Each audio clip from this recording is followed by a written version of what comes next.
अस्सलाम वालेकुम। मैं उम्मीद करना सारे दोस्त ठीक होंगे। तुसी देख रहे हो पुरानी यादां ही सूफी इकबाल के साथ। तो अज की जी साड़ी गलबात है, क्योंकि साडा मुल्क आज़ाद होया तो किन्नियां कुर्बानियां दित्तियां गईयां तो किस तरह जो ना मसलन कि अज असी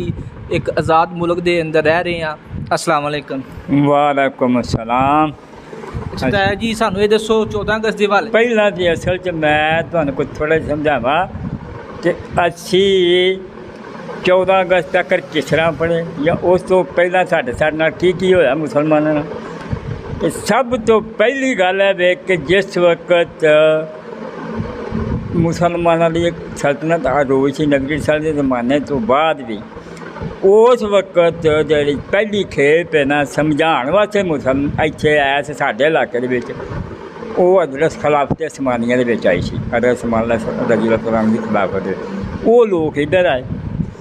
तो उन्हें आके तो सानू मतलब आस्ता समझाया तो आस्ता आस्ता वो लम्मी कहानी भी असी मतलब मुसलमान बने। उस तो बाद जिस वक्त तकरीबन इतने को मुसलमान की पैर थराई हो गई तो उलमाए दीन जिन्होंने अज सिर्फ लोग पूजते हैं तो उन्होंने तबलीग के उत्ते असर को नहीं कि वो सानू की आखते सन की तरीकाकार सी। और मतलब दादा साहब ने उन्हें आके की काम किया की समझाया तो किस तरह बने। उस तो बाद फिर जिस वक्त इन्हों के पैर धराए ना तो थोड़ी देर कुछ चिर बाद फिर मूलिया सल्तनत आई। ज़हीरुद्दीन बाबर सब तो पहला आया, उन्हें आके इतने कदम रखा तो आस्ता आस्ता उन्हें असल कुरानो हदीस के मुताबिक सानू आस्ता आस्ता ना ये मतलब उन्होंने इन्हें फतह भी लाके किए ने और मुकम्मल मुसलमान हुकूमत कायम की। कितों तो अफगानिस्तान जो रहने वाले हैं राती तो अफगानिस्तान तो फिर मतलब ये हो गया तुसी आ गए पाकिस्तान जो इलाके ने सब तो पहलों आए ने सिंध फिर इधर इस पास आए ने वो पेशावर वाले पासों की आए फिरते टुरते खीर उन्होंने लाहौर कोई सेंटर बनाया कुछ उन्होंने जाके सेंटर बने। ये मूलिया खानदान 7 बादशाह सन मतलब जी पर माइया का पुत्र जहांगीर फलाना आखिंगा ऐसा तो 7 बादशाह का तो 4 बादशाह की मुकम्मल तौर पर तकरीबन इस्लामी हुकूमत का हिसाब रहा तो उन्होंने उत्ते उन्हों का नाम से उदों ही तुहाडियां सारियां मस्जिदां बड़ियां बड़ियां आदि शान कि जड़ियाँ अज भी पूरे इंडिया के मशहूर ने। हाँ जी, इंडिया च भी पाकिस्तान से तो इन्ना को उन्हों फिर उन्होंने वो अकबर बादशाह सब तो पहला मूलिया खान का उन्हें कोई फिका कबरी कोई मार रखे अपनी मर्जी से अपनी मर्जी के फतवे वो फिर बिगाड़ शुरू हो गया। वो मतलब मुसलमान तो मुकम्मल ना अपनी मर्जी के मुताबिक जोड़ा मतलब करते रहे काम वो बिगड़ता इतों तक कि पुत्र जोड़ा सी जहांगीर वो उस तो ज़्यादा याश हो गया। जहांगीर का जोड़ा पुत्र सी वो उस तो ज़्यादा याश हो गया। उन्होंने अपनी याशी के नाल गर्द रह गई बस बंदे मकसूद किए कि इन्हें इलाकों रहना पर वो निज़ाम जो सलामी सी ना वो तकरीबन उन्होंने ख़त्म हो गया। यही वजह बनी कि जिस वक्त अंग्रेज़ों का दाल लगा तो असल च काम होंगे ने कुदरती अल्लाह ताला की ज़ात इहो जे काम समझाने वास्ते करता है। देखो 7 प्यो पुत्र बादशाह ने 4 की बादशाही मुकम्मल सही रही है, 5वें की थोड़ी जी खराब 6वें जो उदू ज़्यादा 7वां तो बेड़ा ही कर चलिया। उन्होंने फिर मौका लगा तो मुसलमान से जवान आ गया तो फिर अंग्रेज़ों ने साढ़े कोलों खो लए। अच्छा, उन्होंने अपने हिसाब नाल बंदे फिर खरीद लो, उन्होंने पता कि यह तरीकाकार है तो ऐसे ना खरीदिया जाना। उस तो बाद इन्होंने कंट्रोल कर लेना कि इत्थों तक अंग्रेज़ों ने मुकम्मल तौर पर हिंदुस्तान अपने निर्गल में ले लिया। इन्होंने सारिया अज तक मूलिया खानदान का कई बंदे तो पता ही नहीं मुगल खुआना ही छड्ड गए लोग आते हैं असी मतलब बई ये ना पता लगे कि उस नस्ल सानू कितने मरवा ना छड्ड कि इन्हों का खून किसी वे जोश ना मारे। वो सिलसिला इतों खत्म हो गया तो फिर अंग्रेज़ों का स्टार्ट तो कुछ तरीक़ेकार ठीक सी तो है सन कोई बड़े बड़े जड़ियाँ गरीब पार्टियाँ मतलब जिन्होंने हिंदू लोग तो मुसलमान नीच समझते शुद्ध कौम पहला उन्होंने आफर दी कि असीं तुहाडे नाल बैठ के खावांगे। इत्थों तक कि शूद एक कौम है वो हिंदू उस लंघदा ना पिया शूदर तो हिंदू इत्थे बैठा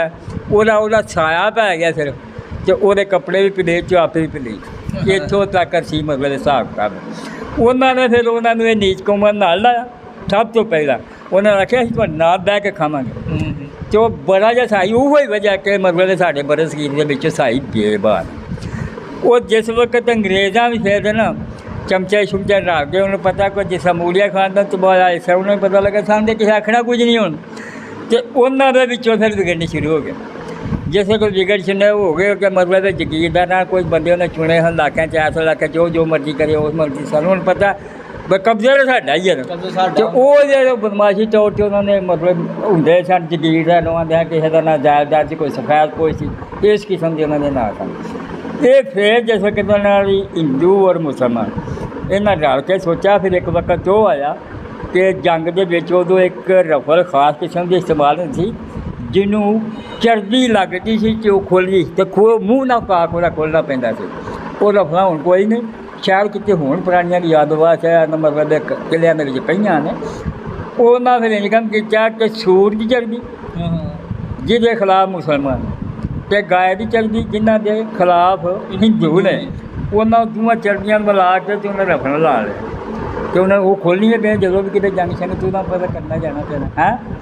ਅਤੇ ਇਹਦੇ ਤੋਂ ਫਿਰ ਹਿੰਦੂ ਅਤੇ ਮੁਸਲਮਾਨ ਕੋਸ਼ਿਸ਼ ਕੀਤੀ ਜਾ ਰਹੀ ਸੀ ਕਿ ਭੇਜਿਆ ਪਰ ਚਲੋ ਅਸੀਂ ਆਪਣੇ ਸਾਥ ਤੁਸੀਂ ਸਾਨੂੰ ਨਹੀਂ ਜਿਹੜੇ ਅਸੀਂ ਤੁਹਾਨੂੰ ਨਹੀਂ ਚਾਹੀਦੇ ਅਤੇ ਇਹਨਾਂ ਸਾਡੇ ਨਾਲ ਕੀ ਜ਼ੁਲਮ ਕਰਨ ਲੱਗ ਪਏ ਨੇ ਅਤੇ ਤੁਸੀਂ ਇਹ ਕੰਮ ਕਰੋ ਕੋਸ਼ਿਸ਼ ਕਰੋ ਕਿ ਇਹਨਾਂ ਤੋਂ ਜਾਨ ਹੀ ਛਡਾਓ। ਉਹ ਕੁਦਰਤੀ ਉਦੋਂ ਹੀ ਸਾਨੂੰ 1942 ਵਿੱਚ ਮਤਲਬ ਜਰਮਨ ਅਤੇ ਜਰਮਨ ਦੀ ਉਸ ਵਕਤ ਤੱਕ ਬੇਵਾ ਜ਼ਿਆਦਾ ਸੀ, ਜਾਪਾਨ ਉਸ ਤੋਂ ਬਾਅਦ ਸੀ। ਪਹਿਲਾਂ ਇਹਨਾਂ ਨੇ ਮਤਲਬ ਕੋਸ਼ਿਸ਼ ਕੀਤੀ, ਉਧਰ ਉਹਨਾਂ ਦਾ ਰੌਲਾ ਉਧਰ ਉਹਨਾਂ ਕੋਸ਼ਿਸ਼ ਕੀਤੀ ਕਿ ਮਤਲਬ ਅਸੀਂ ਜਰਮਨ ਅਤੇ ਜਾਪਾਨ ਵੀ ਫਤਿਹ ਕਰੀਏ ਅੰਗਰੇਜ਼ਾਂ ਨੇ। ਉੱਥੇ ਉਹ ਬੜਾ ਹੀ ਚਾਰਾ ਕੀਤਾ, ਉਹ ਕਾਮਯਾਬ ਨਹੀਂ ਹੋਏ। ਫਿਰ ਇਹਨਾਂ ਨੇ ਕੰਮ ਕੀਤਾ, ਉਹਨਾਂ ਆਖਿਆ ਬਈ ਇਹ ਇੱਕ ਜਿਹੜੀ ਹੈ ਨਾ ਕੌਮ ਪਾਕਿਸਤਾਨ ਦੀ ਕਿ ਮੁਸਲਮਾਨ ਜਾਂ ਹਿੰਦੂ ਜਾਂ ਸਿੱਖ ਇਹ ਅਗਰ ਸਾਥ ਦੇਣ ਤਾਂ ਅਸੀਂ ਫਤਿਹ ਕਰ ਸਕਦੇ। ਫਿਰ ਇਹਨਾਂ ਨੇ ਉਹਨਾਂ ਅੰਗਰੇਜ਼ਾਂ ਨਾਲ ਵਾਅਦਾ ਕੀਤਾ ਕਿ ਠੀਕ ਹੈ ਅਸੀਂ ਤੁਹਾਨੂੰ ਇਹ ਫਤਿਹ ਕਰ ਦਿੰਦੇ ਹਾਂ ਅਤੇ ਸ਼ਰਤ ਹੈ ਕਿ ਤੁਸੀਂ ਸਾਨੂੰ ਆਜ਼ਾਦ ਕਰਨਾ। ਅਸਾਂ ਸਾਡਾ ਇਹ ਮੁਲਕ ਜਿਹੜਾ ਨਾ ਪਾਕਿਸਤਾਨ ਹਿੰਦੁਸਤਾਨ ਇਹ ਤੁਸੀਂ ਆਜ਼ਾਦ ਕਰਨਾ। ਉਸ ਟਾਈਮ ਮੰਨ ਗਏ। ਫਿਰ ਇਹਨਾਂ ਜ਼ੋਰ ਲਾਇਆ ਅਤੇ ਫਿਰ ਆਪਣਾ ਵਹਾਇਆ ਦੋਵਾਂ ਨੇ, ਸਿੱਖਾਂ ਨੇ ਹਿੰਦੂਆਂ ਨੇ ਹੈਂ ਅਤੇ ਮੁਸਲਮਾਨਾਂ ਨੇ, ਅਤੇ ਫਿਰ ਉਹ ਇਲਾਕਾ ਜਿਹੜਾ ਨਾ ਫਤਿਹ ਕੀਤਾ ਗਿਆ। ਅਤੇ ਫਿਰ ਉਹ ਕੁਝ ਇਹਨਾਂ ਦਾ ਹਿੱਸਾ ਕੁਝ ਫਿਰ ਉਹ ਅਮਰੀਕਾ ਰਲਿਆ ਨਾਲ। ਉਹਨੇ ਐਟਮ ਬੰਬ ਜਿਹੜਾ ਸਭ ਤੋਂ ਪਹਿਲਾਂ ਦੁਨੀਆ ਦੇ ਵਿੱਚ ਪਿਆ ਜਾਪਾਨ ਦੇ ਵਿੱਚ ਹੀਰੋਸ਼ੀਮਾ ਅਤੇ ਨਾਗਾਸਾਕੀ ਦੋ ਸ਼ਹਿਰ ਸਨ ਉਸ ਵਕਤ ਬੜੇ ਮਸ਼ਹੂਰ। ਉਹ ਜਿਸ ਵਕਤ ਉਹਨਾਂ ਦੇ ਪਏ ਅਤੇ ਉਹ ਮਤਲਬ ਫਿਰ ਉਹਦਾ ਠੰਡੇ ਰੋ ਪਹਿਲਾਂ ਇਹ ਇੱਕ ਮੇਰਾ ਬਾਬੇ ਨਾਲ ਮੁਲਾਕਾਤ ਹੋਈ ਸੀ ਜਿਹੜਾ ਉੱਥੇ ਜਾਪਾਨ ਦੇ ਵਿੱਚ ਕੈਦੀ ਰਿਹਾ ਸੀ। ਜਾਪਾਨ 'ਚ ਇਹ ਆਪਣਾ ਛੋਟਾ ਕੋਪੜਾ ਇੱਥੇ ਪਿੰਡ ਉੱਥੇ ਦਾ ਉਹਦੇ ਕੋਲ ਮੈਂ ਸੁਣੀ ਕਿ ਪਹਿਲਾਂ ਇਹ ਉਹਨਾਂ ਦੇ ਮਤਲਬ ਕੈਦੀ ਅਤੇ ਗਲਬਾ ਹੋ ਗਿਆ। ਫਿਰ ਉਹ ਇਹਨਾਂ ਦੇ ਕੈਦੀ ਹੋ ਗਏ। ਅੱਛਾ ਜਿਸ ਵਕਤ ਇਹਨਾਂ ਦੀ ਲਾਈਨ ਸਿੱਧੀ ਹੋ ਗਈ ਕਿ ਤਕਰੀਬਨ ਅੰਗਰੇਜ਼ ਸਾਡੇ ਕੋਲ ਜਾਣ ਵਾਲੇ ਨਾਲ ਬਾਬੇ ਕਾਜ਼ਮ ਜਿਹੜਾ ਸੀ ਉਦੋਂ ਮਤਲਬ ਉਹਨਾਂ ਨੇ ਮਤਲਬ ਨਾਰਾ ਮਾਰਤਾ ਕਿ ਠੀਕ ਹੈ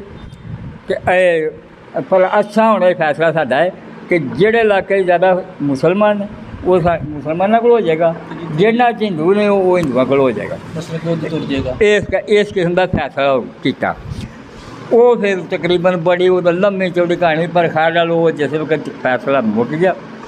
ਬਈ ਉਹ ਫੈਸਲਾ ਹੋ ਗਿਆ। ਇਖਤਿਆਰ ਦਿੱਤਾ ਗਿਆ ਕੈਦ ਇਲਾਕੇ ਦੇ ਨਾ ਮਤਲਬ ਬੰਗਲਾਦੇਸ਼ ਉੱਧਰ ਸੀ ਵੱਖਰਾ, ਉਹਨਾਂ ਦਾ ਉਸ ਵੇਲੇ ਮਸ਼ਰਕੀ ਪਾਕਿਸਤਾਨ ਰੱਖਿਆ। ਉਹ ਜਦੋਂ ਸਾਡਾ ਸਮਝ ਲਓ ਵੀ ਹਿੱਸਾ ਸੀ। ਉਹਦੇ ਬਾਅਦ ਦੇ ਵਿੱਚ ਭੁੱਟੋ ਦੌੜ ਦੇ ਵਿੱਚ ਕੋਈ ਪਤਾ ਨਹੀਂ ਅੱਲਾ ਤੇ ਜਾਣੇ ਕੀ ਗਲਤੀਆਂ ਉਹ ਅਲੱਗਾ ਹੋ ਗਏ। ਉਹ ਜੋ ਉਹਨਾਂ ਨੇ ਮਤਲਬ ਕਿ ਜਿਹੜੇ ਹਿੰਦੁਸਤਾਨ ਨੇ ਉਹਨਾਂ ਨੇ ਉਹਨਾਂ ਨਾਲ ਮਤਲਬ ਆਪੇ 'ਚ ਅੰਡਰਸਟੈਂਡਿੰਗ ਕੀਤੀ, ਸਾਜ਼ਿਸ਼ ਕਰਕੇ ਅਤੇ ਉਹ ਸਾਜ਼ਿਸ਼ ਕਰਕੇ ਤੋਂ ਵੱਖਰਾ ਹੋ ਗਿਆ। ਅੱਛਾ ਫਿਰ ਜਿਸ ਵਕਤ ਉਹਦੇ ਵਿੱਚ ਉਸ ਜ਼ਮਾਨੇ ਦੇ ਆਪਣੀ ਅਕਲ ਦੇ ਮੁਤਾਬਕ ਬੜੇ ਮੁਸਲਮਾਨ ਵੀ ਜਿਹੜੇ ਸਨ ਬੜੇ ਆਲਮੇ ਦੀਨ ਉਹ ਵੀ ਮਤਲਬ ਦੇ ਖਿਲਾਫ ਸਨ। ਉਹਨਾਂ ਇੱਥੋਂ ਤੱਕ ਕਰਕੇ ਮਤਲਬ ਕਿ ਛੜੀ ਸੀ ਕਿ ਅੰਗਰੇਜ਼ੀ ਛੜੇ ਸੀ ਵੀ ਜੋ ਕੁਝ ਹੁੰਦਾ ਹੋਣ ਦੇ। ਫਿਰ ਸਰ ਸੈਯਦ ਅਹਿਮਦ ਖਾਨ ਸੀ ਦਿੱਲੀ ਵਿੱਚ ਦਿੱਲੀ ਦੇ ਨਾਲ ਪਰ ਆਗਰਾ ਉੱਥੇ ਉਹਨੇ ਫਿਰ ਸਭ ਤੋਂ ਪਹਿਲਾਂ ਯੂਨੀਵਰਸਿਟੀ ਬਣਾਈ ਮੁਸਲਮਾਨ, ਉਹਦੇ ਵਿੱਚ ਮੁਸਲਮਾਨ ਤਾਲੀਮ ਦਿੱਤੀ ਔਰ ਕੁਰਾਨੋ ਦੀ ਹਿਦਾਇਤ ਤਾਂ ਫਿਰ ਉਹਨਾਂ ਦੇ ਨਾਲ ਉੱਥੋਂ ਕਾਂਗਰਸ ਲੀਗ ਜਿਹੜੀ ਨਿਕਲੀ ਨਾ, ਪਹਿਲਾਂ ਨੀਲਾ ਕਾਂਗਰਸ ਲੀਗ ਨਾਂ ਸੀ। ਅਲਾਮਾ ਜਦੋਂ ਕਾਇਦੇ ਆਜ਼ਮ ਨੇ ਜ਼ੋਰ ਦਿੱਤਾ पर ना भाई असा अपना मुल्क और ना जमात चौकी ही मतलब ਪਹਿਲਾਂ बिहार ਇਕੱਠੇ ਹਨ ਇੱਕ ਤੇ एक का ना ही कांग्रेस दे छड़ना फिर इन्होंने ਉਹਦੇ ਵਿੱਚੋਂ ਨਿਖੇੜ ਕੇ ਤਾਂ ਆਖਿਆ ਹਾਂ ਆਪਣਾ ਨਾਂ ਰੱਖਣਾ ਮੁਸਲਮਾਨ ਦੇ ਉਹਨਾਂ ਦਾ ਕਾਂਗਰਸ ਹੀ ਲੀਗ ਰਿਹਾ ਇਹਦਾ ਮੁਸਲਮਾਨ ਰਿਹਾ ਉਹ ਅਸਲ 'ਚ ਇਹ ਜਿਹੜਾ ਸੀ ਨਾ ਰੌਲੇ ਛੋਲੇ ਪਏ ਜਾਂ ਕਤਲੋ ਕਰ ਪਾਕਿਸਤਾਨ ਬਣਨ ਤੋਂ ਬਾਅਦ ਇਹ ਬਣਦਿਆਂ ਉਹਨਾਂ ਹਿੱਸਾ ਚਾਹੀਦਾ ਉੱਧਰ ਨਕਲ ਮਕਾਨੀ ਕਰਦਿਆਂ ਲੋਕ ਜਿਹੜੇ ਹੋਏ ਨੇ ਇਹ ਸਿਰਫ ਔਰ ਸਿਰਫ ਇਹ ਕਿਸੇ ਹਕੂਮਤ ਦਾ ਕੰਮ ਨਹੀਂ ਸੀ ਨਾ ਕੋਈ ਗੱਲ ਨਾ ਕੋਈ ਬਾਤ ਸਿਰਫ ਬਦਮਾਸ਼ ਲੋਕ ਸਨ ਜਿਹੜੇ ਮੁਸਲਮਾਨਾਂ ਦੇ ਵਿੱਚ ਵੀ ਆਏ ਸਨ ਅਤੇ ਉਹਨਾਂ ਦੇ ਵਿੱਚ ਵੀ ਆਏ ਸਨ ਮੁਸਲਮਾਨਾਂ ਸਾਡੇ ਨੂੰ ਕੁਲਵਾਰ ਬੜਾ ਮਸ਼ਹੂਰ ਹੈ ਇਹਦੇ ਵਿੱਚ ਸਭ ਤੋਂ ਪਹਿਲਾਂ ਮੁੱਢ ਬੱਦਾ ਇਹਨਾਂ ਨੇ ਉੱਥੇ ਜਿਹੜਾ ਸਨ ਉਹਨਾਂ ਨੇ ਇਹ ਪ੍ਰੋਗਰਾਮ ਬਣਾਇਆ ਗਿਆ ਸੀ ਕਿ ਸਾਰੇ ਹਿੰਦੂ ਇੱਥੇ ਇਕੱਠੇ ਹੋਵੋ ਜਿਸ ਕਿ ਜਿੱਥੇ ਹਿੰਦੂ ਇਕੱਠੇ ਹੋ ਜਾਣ ਅਤੇ ਉਹਨਾਂ ਨੂੰ ਫਿਰ ਤਰੀਕੇ ਨਾਲ ਨਾ ਮਤਲਬ ਹਿੰਦੁਸਤਾਨ ਭੇਜ ਦਿੱਤਾ ਜਾਏਗਾ ਉੱਧਰ ਟੁੱਟ ਜਾਣਗੇ ਉਹ ਇੱਥੇ ਬਾਬਾ ਇਕੱਠੇ ਇੱਕ ਫਿਰ ਉਹ ਜਲਿਆਂ ਬਾਗ ਲਾਹੌਰੋਂ ਅਗਾ ਪਰਾਂ ਉੱਥੇ ਉਹਨਾਂ ਮੁਸਲਮਾਨਾਂ ਨੇ ਇਕੱਠਾ ਕਰ ਲਿਆ ਸਾਰਿਆਂ ਨੂੰ ਕਿ ਮਤਲਬ ਵੀ ਤੁਸੀਂ ਇੱਥੇ ਇਕੱਠੇ ਹੋ ਜਾਓ ਉੱਥੋਂ ਫਿਰ ਤੁਹਾਨੂੰ ਮਸ਼ਵਰਾ ਕਰਨਾ ਪਾਕਿਸਤਾਨ ਭੇਜ ਦਿੱਤਾ ਜਾਏਗਾ ਉਹ ਇੱਥੇ ਉਂਝ ਆਉਂਦੇ ਨੇ ਕਿ ਇਹਨਾਂ ਸ਼ਰਤ ਕੀਤੀ ਹੈ ਕੋਈ ਆਂਦੇ ਨੇ ਉਹਨੇ ਸ਼ਰਤ ਕੀਤੀ ਹੈ ਗੱਲ ਗੋਲ ਰਹੀ ਗੱਲ ਗੋਲ ਰਹੀ ਪਰ ਬਾਰਾਂ ਦੋਵਾਂ ਵੱਲਾਂ 'ਚ ਗੁੰਡਾਗਰਦੀ ਹੋਈ ਉਧਰ ਸਿੱਖਾਂ ਕੀਤੀ ਇੱਧਰ ਮੁਸਲਮਾਨਾਂ ਦੇ ਬੜੀ ਮਾਸ਼ਰ ਉਹਨਾਂ ਕੀਤੀ ਸਾਰੀ ਗੱਲ ਜਦੋਂ ਉੱਧਰ ਦਾ ਪਤਾ ਲੱਗਣਾ ਇਹਨਾਂ ਨੂੰ ਤੇ ਫਿਰ ਇਹਨਾਂ ਨੇ ਇਹ ਸਭ ਤੋਂ ਪਹਿਲਾਂ ਇੱਥੇ ਇੱਕ ਬੰਦਾ ਉਹ ਨੱਸ ਗਿਆ ਜ਼ਿਆਦਾਤਰ ਸੀ ਉਹ ਕਿਸੇ ਤਰੀਕੇ ਉਹ ਕੋ ਮਤਲਬ ਬੰਦੋਬਸਤ ਸਵਾਰੀ ਜਾਂ ਉਹਦਾ ਬੜਾ ਬੰਦੇ ਛੰਦੇ ਹਨ ਉਹ ਉੱਥੇ ਪੜ ਗਿਆ ਉਹਨੇ ਜਾ ਕੇ ਆਖਿਆ ਸਾਡੇ ਤੇ ਜ਼ੁਲਮ ਕਰਦੇ ਜਿੱਤੇ ਫਿਰ ਉਹਨਾਂ ਵੀ ਕਤਲ ਕਰ ਦੋਗੇ ਉਹ ਜਿਹੜਾ ਹਾਲਾਤ ਸਨ ਉਹਦੇ ਵਿੱਚ ਸਿਆਸਤ ਦਾ ਕੋਈ ਤਾਲੁਕ ਨਹੀਂ ਨਾ ਕੋਈ ਦੁਨੀਆ ਦੇ ਕਿਸੇ ਬਦਮਾਸ਼ਾਂ ਵਿੱਚ ਤੁਸੀਂ ਇੰਜਨ ਕਰੋ ਇਹ ਸਿਰਫ ਔਰ ਸਿਰਫ ਬਦਮਾਸ਼ ਕਰੋ ਜਿੰਨਾ ਮਤਲਬ ਇੰਜਨ ਕੀਤਾ ਦੋਵਾਂ ਦਿਨਾਂ ਦੇ ਹਨ ਇਹ ਨਹੀਂ ਕਿ ਇਹਨਾਂ ਦੇ ਕਿ ਉਹਨਾਂ ਦੇ ਚਲੋ ਅੱਲਾ ਦਾ ਸ਼ੁਕਰ ਹੈ ਜਿਸ ਵਕਤ ਉਹ ਇਹ ਮੁਲਕ ਮਤਲਬ ਉੱਧਰ ਵੀ ਆਉਣ ਜਾਣ ਮੁੱਕ ਗਿਆ ਅਤੇ ਪਾਕਿਸਤਾਨ ਬਣ ਗਿਆ ਅਤੇ ਚਲੋ ਆਸਾ ਆਸਾ ਅੱਲਾ ਨੇ ਕਰਮ ਕੀਤਾ ਅਤੇ ਅੱਜ ਜਿਹਦੇ ਵਿੱਚ ਅਸੀਂ ਰਹਿ ਰਹੇ ਹਾਂ ਅਸਲ ਗੱਲ ਇਹ ਵੀ ਕਿ ਹੋਣੀ ਅਸੀਂ ਕਿਉਂ ਵਿਗੜੇ ਹਾਂ ਸਾਡੇ 'ਤੇ ਕਿਉਂ ਦਲਦਲੇ ਆਉਂਦੇ ਨੇ ਕਿਤੋਂ ਕਿੰਨੀਆਂ ਸੜਕਾਂ ਪਾਣੀਆਂ ਬੜੇ ਬੜੇ ਬੁਰੇ ਦਲਦਲੇ ਆਉਂਦੇ ਨੇ ਉਹ ਬੱਟ ਖੇਲਾ ਜਿੱਥੇ ਮੈਂ ਬਜ਼ਾਤੇ ਖੁਦ ਆਪੀ ਵੀ ਦੇਖਿਆ ਜਾ ਕੇ ਹੈਂ ਉਹ ਬੜੀ ਵੱਡੀ ਮਾਰਕੀਟ ਅਤੇ ਸਵਾਦੇ ਨੇੜੇ ਉੱਧਰ ਨਾ ਸਵਾਦਾ ਇਲਾਕੇ ਦੇ ਵਿੱਚ ਉਹਦੇ ਵਿੱਚ ਮਤਲਬ ਖੈਬਰ ਪਖਤੂਨਖਵਾ ਜਿਹੜੇ ਸੂਬਾ ਉਹਦੇ ਵਿੱਚ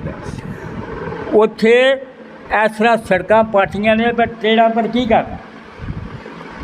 ਪਰ ਉੱਥੇ ਦੇ ਲੋਕਾਂ ਦੇ ਹਾਲਾਤ ਦੇਖੇ ਮੈਂ ਸਾਂ ਕੁਝ ਉਹਨਾਂ ਜ਼ਮਾਨੇ ਸੇਲਮੈਨ ਹੈਂ ਅਤੇ ਜਿਸ ਵਕਤ ਜਾਣਾ ਜਿਹੜੇ ਇਲਾਕਿਆਂ ਦੇ ਹਾਲਾਤ ਸਾਨੂੰ ਜਾਣਦੇ ਸਾਂ ਹੋਟਲਾਂ ਚੁਗਲਾਂ ਫਰਾਂ ਮਤਲਬ ਐਡੀ ਕਿ ਮਤਲਬ ਅੱਜ ਨਹੀਂ ਮੁੰਡਾ ਹੈ ਵੀ ਬਹੁਤ ਨਾ ਕਰੀ ਸ਼ਰਾਬਬਾਜ਼ੀ ਤੁਸੀਂ ਜਾਓ ਮਤਲਬ ਹੋਟਲਾਂ ਸ਼ਾਹ ਜਿੱਥੇ ਮਰਜ਼ੀ ਤੋਂ ਤੁਹਾਨੂੰ ਬੰਦੇ ਲੱਭਣਗੇ ਵੇਖਣ ਗਿਆ ਬੰਦਾ ਆਇਆ ਨੇ ਰਹਿਣਾ ਇੰਝ ਕਰ ਇਹ ਜਿਹੜੇ ਜ਼ਲਜ਼ਲੇ ਆ ਜਾਂਦੇ ਨੇ ਜਾਂ ਤੂਫਾਨ ਆ ਜਾਂਦੇ ਨੇ ਜਾਂ ਬਾਰਿਸ਼ਾਂ ਮੋਹਣੀਆਂ ਹੋਈਆਂ ਨੇ ਇਹ ਸਾਡੀ ਸਿਰਫ ਸਜ਼ਾ ਹੈ ਸਾਨੂੰ ਸਾਡੇ ਆਪਣੇ ਅਮਲ ਨੇ ਨੌਜ਼ੁਬਿल्लाह ਅੱਲਾਹ ਤਾਲਾ ਤਾਂ ਨਹੀਂ ਚਾਹੁੰਦਾ ਕਿ ਮੈਂ ਆਪਣੇ ਬੰਦੇ ਅੱਜ ਮੈਂ ਸੋਚ ਕੇ ਛੋਟੀ ਜਿਹੀ ਕਿਸੇ ਦਾ ਕਰਦਾ ਲੇਕਿਨ ਅੱਲਾਹ ਤਾਲਾ ਦੀ ਇੰਨੀ ਕੋਸ਼ਿਸ਼ ਨਹੀਂ ਕਿ ਮੈਂ ਇਹਨਾਂ ਨੂੰ ਮਦਦ ਜਿਹੜੀ ਕਰਾਂ ਉਹ ਇਸ਼ਾਰੇ ਕਰਦਾ ਬਸ ਤੁਸੀਂ ਸਮਝੋ ਜਦੋਂ ਨਹੀਂ ਸਮਝਦੇ ਰਾਹ ਵੀ ਆ ਜਾਂਦੇ ਨੇ ਅਤੇ ਹੁਣ ਵੇਖੋ ਪਹਿਲਾ ਨੰਬਰ 'ਤੇ ਜਿਸ ਵਕਤ ਪਾਕਿਸਤਾਨ ਬਣ ਗਿਆ ਸਾਨੂੰ ਅੱਲਾਹ ਤਾਲਾ ਦੀ ਜ਼ਾਤ ਦਾ ਸ਼ੁਕਰ ਅਦਾ ਕਰਨਾ ਚਾਹੀਦਾ ਕਿ ਅਸੀਂ ਆਪਣੀ ਮਰਜ਼ੀ ਨਾਲ ਨਮਾਜ਼ ਪੜ੍ਹ ਸਕਦੇ ਜਦੋਂ ਮਰਜ਼ੀ ਤੁਸੀਂ ਦਾਨ ਦਿਓ ਬੜੀ ਬਾਤ ਆਖੇਗਾ ਇਹਨੇ ਬੇਇੱਜ਼ਤੀ ਕਿਉਂ ਦੇ ਰਹੀ ਹੈ ਇਹ ਇਤਰਾਜ਼ ਨਹੀਂ ਉਹ ਕਰਨ ਲੱਗੇ ਵੀ ਇਹ ਇੰਝ ਨਹੀਂ ਸੀ ਉਹਨੂੰ ਆਖਣਾ ਚਾਹੀਦਾ ਖੁੱਲ੍ਹੇ ਆਮ ਜਿੱਥੇ ਮਰਜ਼ੀ ਸੜਕੇ ਜੰਗਲ 'ਚ ਜਿੱਥੇ ਮਰਜ਼ੀ ਚਾਰ ਜੀ ਇਕੱਠੇ ਹੋ ਤੁਸੀਂ ਨਮਾਜ਼ ਪੜ੍ਹ ਸਕਦੇ ਉਦੋਂ ਮਤਲਬ ਬੜੇ ਲੋਕ ਮਾਹੌਲ ਕਰਦੇ ਸਨ ਹੈਂ ਹੁਣ ਸੰਨ 65 ਇੱਕ ਵਾਕਿਆ ਕਿ ਮੇਰਾ ਸੱਜਣ ਬਣ ਗਿਆ ਉਹ ਸਾਡੇ ਉਦੋਂ ਮਹਾਜਰ ਹੋ ਕੇ ਆਏ ਸਨ ਇੱਧਰੋਂ ਜਿਹੜਾ ਸਿਆਲਕੋਟ ਦੇ ਵਿੱਚ ਚਿੰਡੇ ਤੋਂ ਪਹਿਲਾਂ ਜਿਹੜਾ ਇਲਾਕਾ ਹੈ ਨਾ ਇਹ ਜੋ ਉਹਨਾਂ ਦੇ ਕਬਜ਼ੇ ਦਾ ਵਿੱਚ ਆਇਆ ਅਤੇ ਇਹ ਅਜੇ ਵੀ ਉਹਨਾਂ ਦੇ ਨਾਲ ਲੱਗਦੇ ਲੋਕ ਸਨ ਮੈਂ ਪੜ੍ਹਨ ਲੱਗਾ ਨਮਾਜ਼ ਇੱਕ ਮਸਜਿਦ 'ਚ ਪਹਿਲਾਂ ਤਾਂ ਜਾ ਕੇ ਮੈਂ ਉਸ ਪਿੰਡੋਂ ਉਸ ਮਸਜਿਦ 'ਚ ਕੁੱਤਾ ਕੱਢਿਆ ਹੈਂ ਕੁੱਤਾ ਮਸਜਿਦ ਦੇ ਵਿੱਚੋਂ ਮੈਂ ਕਿਤੇ ਸੁਣੀ ਸੀ ਮੈਂ ਆਪਣੀ ਗੱਲ ਕਰਨਾ ਚਾਹੁੰਦਾ ਅੱਛਾ ਜੇ ਕੁੱਤਾ ਕੱਢਿਆ ਉਹ ਫਿਰ ਉਹਨਾਂ ਨੂੰ ਝਾੜ ਝੂੜ ਕੇ ਸਾਫ਼ ਤੇ ਵੁਜ਼ੂ ਕੀਤਾ ਉਹ ਬੱਚੇ ਹਨ ਨਿੱਕੇ ਨਿੱਕੇ ਕੋਈ 7-8 ਵਹਿੰਦੇ ਪਏ ਮੇਰੇ ਦਾ ਆਉਂਦੇ ਨੇ ਉਦੋਂ ਮੈਂ ਬਾਹੂ ਸਾਂ ਨਾ ਹੁਣ ਤੇ ਬਾਬਾ ਤੇ ਹੋਣਾ ਨਾ ਉਹ ਪੈਂਟ ਸ਼ਰਟ ਉਹਦਾ ਪਤਾ ਮੈਂ ਬਈਏ ਝੋੜ ਸੀ ਆਂਦੇ ਵੇ ਬਾਹੂ ਕੀ ਕਰਨ ਗਈ ਹੈਂ ਯਾਰ ਪਹਿਲਾਂ ਨੇ ਇੱਥੇ ਨਲਕੇ 'ਚ ਇੰਝ ਹੱਥ ਧੋਤੇ ਨਹੀਂ ਇੰਝ ਪੈਰ ਸ਼ਹਿਰ ਧੋ ਕੇ ਮੂੰਹ ਛੂ ਧੋ ਕੇ ਅਤੇ ਹੁਣ ਅੰਦਰ ਟੁਰ ਪਈ ਟੋਪੀ ਪਾ ਕੇ ਵੇਖੀ ਕੀ ਕਰਦਾ ਉਹ ਜਦੋਂ ਮੈਂ ਨਮਾਜ਼ ਸ਼ੁਰੂ ਕੀਤੀ ਅਤੇ ਵੇਖੋ ਮੁਸਲਮਾਨ ਆ ਬਾਰਡਰ ਨਜ਼ਦੀਕ ਉਹ ਪਿੰਡ ਦੇ ਅਤੇ ਅਸੀਂ ਮੁਸਲਮਾਨ ਹਾਂ ਤੇ ਜਿਸ ਵਕਤ ਤੇ ਉਹਨਾਂ ਮੈਨੂੰ ਵੇਖ ਆਖਣ ਲੱਗੇ ਉਹ ਇੱਕ ਦੂਜੇ ਨੂੰ ਆਵਾਜ਼ਾਂ ਮਾਰੋ ਫਲਾਣਿਆ ਟਿੰਗਾ ਵੇ ਹੋਏ ਆ ਬਾਉ ਕੀ ਕਰਦਾ ਪਿਆ ਹਾਂ ਹੁਣ ਵੇਖਦਾ ਮੈਂ ਅੱਜ ਕਿਤੇ ਨਾ ਹੱਥ ਬੰਨੇ ਨਹੀਂ ਫਿਰ ਇਹਨੇ ਗੋਡੇ ਢਾਹ ਚੜਨੇ ਨਹੀਂ ਫਿਰ ਇਹਨੇ ਜ਼ਮੀਨ ਨੂੰ ਟੱਕਰਾਂ ਮਾਰਨੀਆਂ ਨੇ ਉਹ ਜਦੋਂ ਸਾਡੀ ਇਹ ਹਾਲਤ ਹੋ ਜਾਏਗੀ ਤੇ ਅਸੀਂ ਕਿਸ ਤਰ੍ਹਾਂ ਮਤਲਬ ਕਾਮਯਾਬ ਹੋਵਾਂਗੇ ਕਿਸ ਤਰ੍ਹਾਂ ਸੀ ਹੈਂ? ਕੋਈ ਜਦੋਂ ਮਤਲਬ ਪਤਾ ਹੀ ਨਹੀਂ ਸਾਨੂੰ ਉਹਨਾਂ ਤੁਹਾਡਾ ਕਸ਼ਮੀਰ ਆਜ਼ਾਦ ਕਸ਼ਮੀਰ ਇਹਨਾਂ ਦਿਨਾਂ 'ਚ ਮੈਂ 1 ਸਾਲ 'ਚ ਬੜੇ ਦੇਖਿਆ ਫੈਕਟਰ ਕੇ ਮੇਲਾ ਉਹ ਟੋਟਲ ਏਡੀ ਕੁ ਸੋਹਣੀ ਜ਼ਮੀਨ ਜਾਤਰਾ ਇੱਕ ਪਿੰਡ ਭਿੰਬਰ ਤੋਂ ਅੱਗੇ ਅਤੇ ਉੱਥੋਂ ਲਾ ਕੇ ਅਤੇ ਮਤਲਬ ਹਮੀਰਪੁਰ ਸ਼ਹਿਰ ਤੱਕ ਤਕਰੀਬਨ ਨਹਿਰ ਅਤੇ ਉਹਦੇ ਆਸੇ ਪਾਸੇ ਜ਼ਮੀਨ ਸੋਹਣੀ ਪੱਧਰੀ ਹੈ ਏਡੀ ਕੁ ਕਾਬਲ ਜ਼ਮੀਨ ਹੈ ਉਹ ਕਿਸੇ ਨੂੰ ਤੋਲਾ ਫਸਲ ਨਹੀਂ ਲਾਈ ਕਿਸੇ ਨੇ ਹੈਂ ਉਹ ਸਾਰੇ ਉਹ ਅੰਗਰੇਜ਼ ਉੱਥੇ ਟੁੱਟ ਗਏ ਨੇ ਮਤਲਬ ਇੰਗਲੈਂਡ ਰਹਿੰਦੇ ਸਾਰੇ ਉਹ ਇਲਾਕਾ ਕੋਠੀਆਂ ਬਣੀਆਂ ਵਿੱਚ ਨਹੀਂ ਕੋਈ ਬੰਦਾ ਵਿੱਚ ਨਹੀਂ ਕੋਈ ਗੱਲ ਨਹੀਂ ਕੋਈ ਬਾਤ ਨਹੀਂ ਤੁਸੀਂ ਜੇ ਜਾਓ ਉੱਥੇ ਮੈਂ ਉਹ ਦਰਬਾਰਾਂ 'ਤੇ ਜਾਣ ਦਾ ਪਹਿਲਾਂ ਸ਼ੌਕੀਨ ਸਾਂ ਅੱਜ ਕੱਲ੍ਹ ਮੇਰਾ ਘੱਟ ਸੀਗਾ ਉੱਥੇ ਜਾ ਕੇ ਨਿਜ਼ਾਮ ਵੇਖਿਆ ਕਿ ਮਤਲਬ ਕੋਈ ਨਹੀਂ ਨਾ ਸਿਰ 'ਤੇ ਦੁਪੱਟਾ ਕੱਪੜੇ ਬਿਹੂਦਾ ਦੇ ਵਿੱਚ ਔਰਤਾਂ ਜਿਹੜੀਆਂ ਅੰਦਰ ਬਾਹਰ ਸਬਜ਼ੀਆਂ ਦੇ ਜ਼ੋਰ ਕੋਈ ਕਹਿੰਦਾ ਨਹੀਂ ਕੋਈ ਗੱਲ नहीं कोई बात नहीं वो जो असी यह अमल करना ने साढ़े ने। दोस्तों मैं उम्मीद करता हूँ आपको वीडियो अच्छी लगी होगी। तो जो मसलन के इस वीडियो के अंदर मसलन के बताया गया है ये वो बातें हैं जो मसलन के अपनी आँखों से देखी हैं या मसलन के उन दोस्तों से सुनी है कि जिन्होंने ख़ुद मसलन के देखा है ये सारा मामलात। तो इसके अंदर कोई कमी पेशी हो जाती है। खैर हमारा मकसद है जो मसलन कि रियल स्टोरी होती है, जो जिसका हकीकत के साथ तल्लुक़ होता है वो आपके साथ शेयर करना, वो आपको बताना। तो जो दोस्त चैनल पे नए हैं वो चैनल को सब्सक्राइब ज़रूर करें। तो जो नेक्स्ट आने वाली वीडियो तक उन तक ज़रूर पहुँचें। तो कमेंट में अपनी राय ज़रूर दिया करें। तो मिलते हैं इंशाल्लाह नेक्स्ट वीडियो में। अल्लाह हाफ़िज़।